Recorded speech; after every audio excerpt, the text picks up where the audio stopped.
জগন্নাথ দেবের স্নানযাত্রা জাঁকজমকপূর্ণভাবে পালিত হলো ফালাকাটা ব্লকের জটেশ্বরে। শনিবার নিয়ম মেনে বিশেষ পূজা অর্চনার মধ্য দিয়ে জটেশ্বর শিব মন্দিরে জগন্নাথ দেবের স্নানযাত্রা অনুষ্ঠিত হয়। পুজো দিতে ভোর থেকে ভিড় জমান ভক্তরা। জানা গিয়েছে, জটেশ্বরের রথযাত্রা ঘিরে প্রতি বছরই ফালাকাটা ব্লকের বিভিন্ন প্রান্ত থেকে প্রচুর ভক্ত রথের দড়ি টানতে হাজির হন। রথযাত্রা ঘিরে জমে ওঠে মেলাও। তার আগে এদিন নিয়ম করে জগন্নাথ, বলরাম ও সুভদ্রা দেবীর স্নানযাত্রা অনুষ্ঠান করা হয়। নিয়ম মেনে স্নানযাত্রার পর বিশেষ পূজা অর্চনা ও ধর্মীয় অনুষ্ঠানের আয়োজন করা হয়।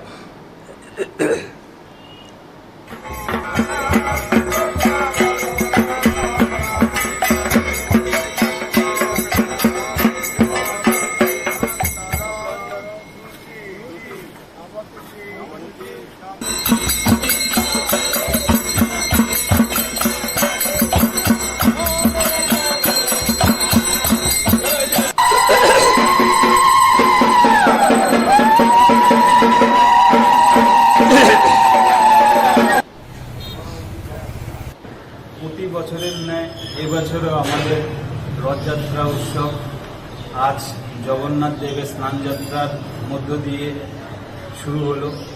এই রথ এবার আমাদের 22শে শ্রাবণ রবিবার। আজকের থেকে 14 দিন প্রত্যেক দিন বিকেলবেলা ভাগবত পাঠ হবে আমাদের মন্দিরে। সকলে আসবেন। প্রতি